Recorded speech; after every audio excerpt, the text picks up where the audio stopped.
আসসালামু আলাইকুম প্রিয় ভিউয়ার্স, টেকনিক্যাল ইনফরমেশন টেকনোলজির পক্ষ থেকে সবাইকে জানাচ্ছি আন্তরিক শুভেচ্ছা এবং অভিনন্দন। আমি আরিফুল ইসলাম সাগর।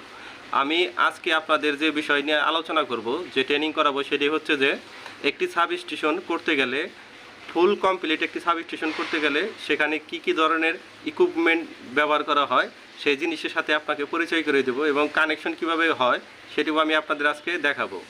তো আপনারা যারা আমার এই ভিডিও যারা নিয়মিত দেখতেছেন তাদের সবাইকে আমাদের চ্যানেলের পক্ষ থেকে ধন্যবাদ। আর অবশ্যই আজকের ভিডিও আপনাদের জন্য অনেক হেল্পফুল ভিডিও হবে, তো অবশ্যই মনোযোগ সহকারে দেখবেন।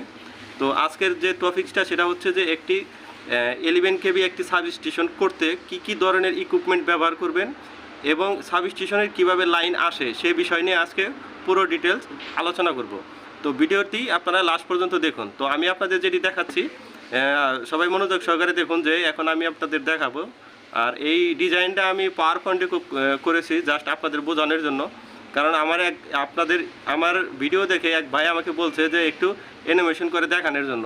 তো যাই হোক, আমি অ্যানিমেশন করতে পারি নাই, সেজন্য আমি এটি পাওয়ার পয়েন্টে আপনাদের বোঝানোর জন্য এই ভিডিওটা করতেছি। তো দেখুন যে আমরা যখন একটি সোর্স লাইন পাই, তো আপনারা আমার এই মাউসের কার্সারের দিকে একটু খেয়াল করুন যে আমরা যখন সোর্স একটি লাইন পাই, তো সেখানে কিন্তু তার থাকে হলো আপনার একটা রেড ফেজ থাকে, একটা ইয়েলো ফেজ থাকে, একটা ব্লু থাকে, আর একটা নিউট্রাল বলেন বা আর্থিং বলেন, এই চারটা লাইন কিন্তু আমরা পাই।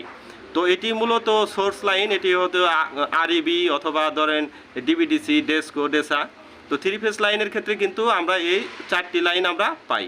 তো চারটি তার পাই, সেই তারগুলি আসলেও ধরেন যে আপনি একটি ইন্ডাস্ট্রিতে লাইনটি ঢুকাবেন, তো সেক্ষেত্রে আপনাকে কিছু পোল ব্যবহার করতে হয়।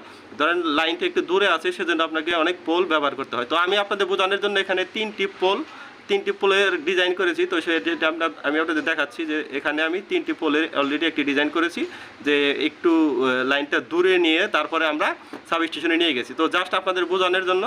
তো এখানে দেখুন যে এই জিনিসগুলির সাথে একটু পরিচয় করে দিই। তো এখানে যে জিনিসটা লাগানো আছে এটা আসলেও আমরা সবাই চিনি যে এই জিনিসটার নাম হচ্ছে হলো ডিস্ক ইনসুলেটর। এটা হচ্ছে ডিস্ক ইনসুলেটর। এখানে আমি দুটি ইনসুলেটর ব্যবহার করেছি। তো একটা ইনসুলেটর হচ্ছে যে আমরা সবাই জানি যে যেটা হচ্ছে আপনার 11 কেবিতে ইউজ করা হয় সেটি হচ্ছে 6 কেবি, আর যেটা আপনার 33 কেবিতে ব্যবহার করা হয় সেটি হচ্ছে যে 11 কেবি। তো যাই হোক, এটা আমরা 11 কেবির জন্য ইউজ করেছি। এখানে 6 কেবি করে আমরা দুটো ডিস্ক ইনসুলেটর ইউজ করেছি। আর এখানেও আমরা রেড ফেজ এবং ইয়েলো ফেজের জন্য ব্যবহার করেছি। তো এখানে গ্রাউন্ডের জন্য কোনো আপনার ডিস্ক ইনসুলেটর ব্যবহার করা হয়নি। তো আমরা আসলে অনেকেই দেখি যে মূলত গ্রাউন্ডের জন্য ব্যবহার করা হয় পিন ইনসুলেটর। তো জাস্ট আমি পিন ইনসুলেটর দেইনি, আপনাদের বোঝানোর জন্য আর কি দেখাচ্ছি। তো যাই হোক, এখানে কিন্তু আমরা অলরেডি তিনটি ফেজ অলরেডি টেনে নিয়ে এসেছি। তো এখানে দেখুন যে এখানে আমরা ফেজ এবং নিউট্রাল এগুলি নিয়ে আসছি। তো আরেকটা জিনিস দেখাচ্ছি, সেটা হচ্ছে যে পোলের সাথে কিন্তু গ্রাউন্ড লাগানো থাকে। তো এখানে আমরা কিন্তু গ্রাউন্ড লাগাইছি। তো এটাও আপনাদের দেখাচ্ছি যে এটি গ্রাউন্ড, পোলের সাথে একটি গ্রাউন্ড লাগানো থাকে, এটিও আমি আপনাদের দেখালাম। তো জাস্ট আমি একটু ছোট করে দেই, ছোট করে আমি আপনাদের দেখাচ্ছি।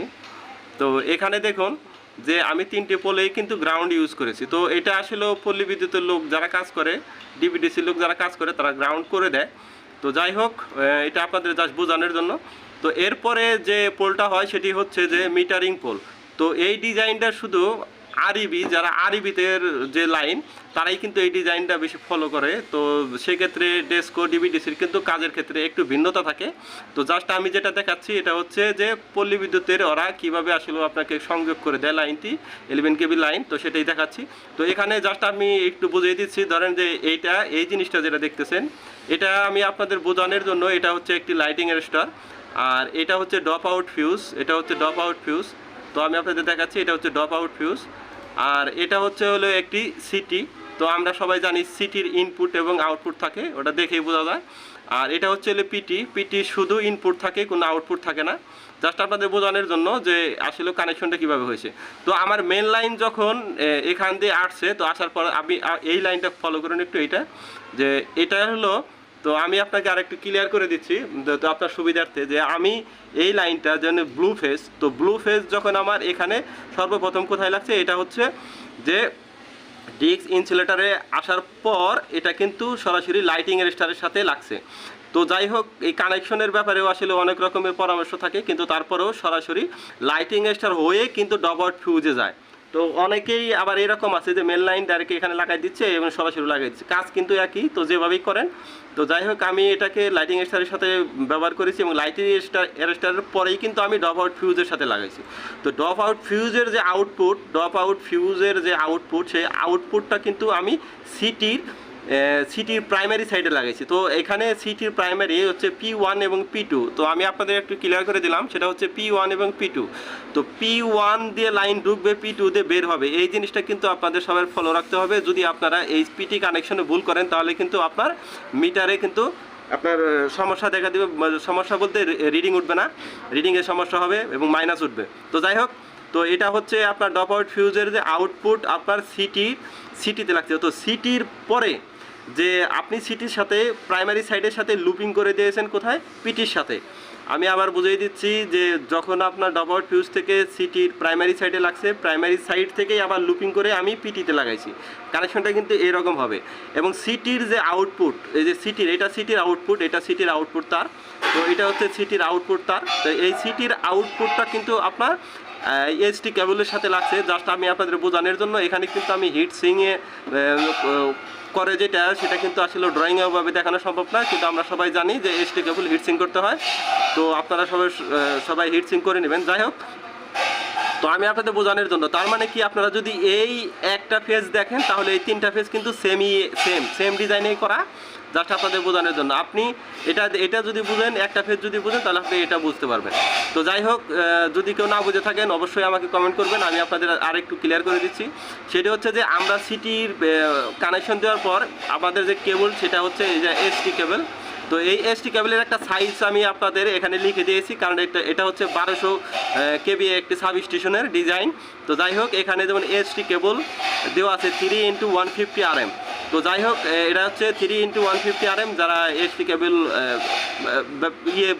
মেজারমেন্ট করতে না পারেন যে আসলে কত RM, কত সাবস্টেশনে কতটুকু কেবল লাগবে না লাগবে এসটি কেবল, তো আমার ভিডিও দেখে নেবেন। আমার এই কেবলের এসটি কেবলের সাইজ বের করার জন্য আমার একটি ভিডিও দেওয়া আছে, অবশ্যই ওখান থেকে দেখে নেবেন এসটি কেবল এলটি কেবল কীভাবে ক্যালকুলেশন করতে হয়। তো এখানে যে জিনিসটা দেখতেছেন এটা হচ্ছে KWS, যেটা আমরা এনার্জি মিটার হিসাবে চিনি। এটা হচ্ছে এনার্জি মিটার, এটা পোলের সাথে লাগানো থাকে। তো যাই হোক, এটা আরএবির যে লাইনের সিস্টেম, এখানে পোলের সাথে লাগাইতে হয়। তো আর এখানে যে গ্রাউন্ড লাগানো আছে। তো এসটি কেবল আমার কোথায় গেছে, সরাসরি এই একটা প্যানেল আছে এইচটি প্যানেল।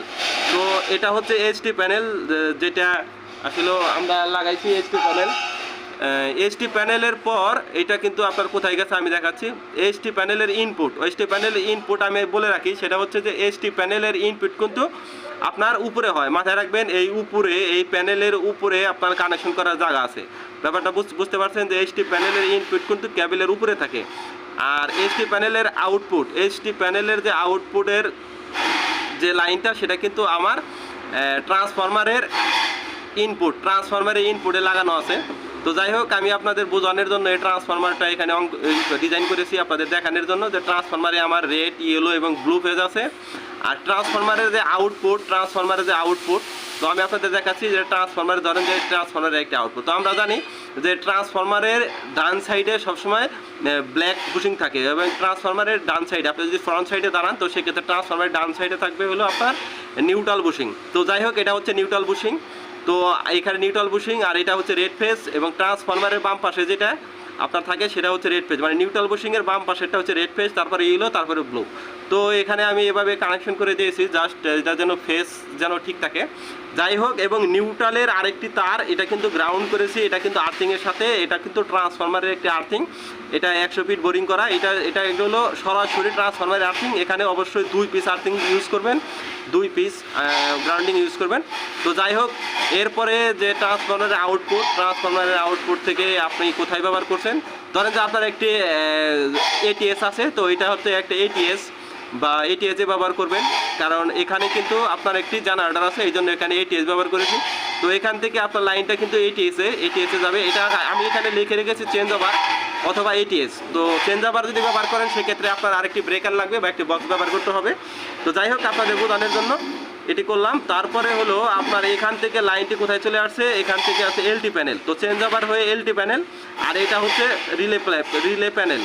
তো যাই হোক, রিলে প্যানেল বলতে আমি এটা বোঝাইছি পিএফআই প্যানেল, যেটা হচ্ছে আপনার ক্যাপাসিটার ব্যাংক। এটা হচ্ছে একটি ক্যাপাসিটার ব্যাংক প্যানেল। এটা হচ্ছে যে আমার এই এলটি প্যানেলটা হচ্ছে 2000 অ্যাম্পিয়ার আর এটা হচ্ছে হলো 1200 কেভিআর একটি ক্যাপাসিটর ব্যাংক। আচ্ছা, এর পরবর্তীতে আপনার কি হয়েছে আপনাদের দেখাচ্ছি যে এটা হচ্ছে ধরেন একটি ডিজি বা জেনারেটর, আমি আপনাদের বোঝানোর জন্য দেখাচ্ছি। এটি ধরেন যে একটি জেনারেটর বা ডিজি, এটা 1500 কেভি একটি জেনারেটর। তো এখান থেকে লাইনটা কিন্তু আপনার এটিএস এ গেছে, এটা কিন্তু মাথায় রাখেন যে এখান থেকে লাইনটা কিন্তু আপনার এটিএস, এই যে এখানে যে এটিএস দেখছে এটিএস এর গেছে।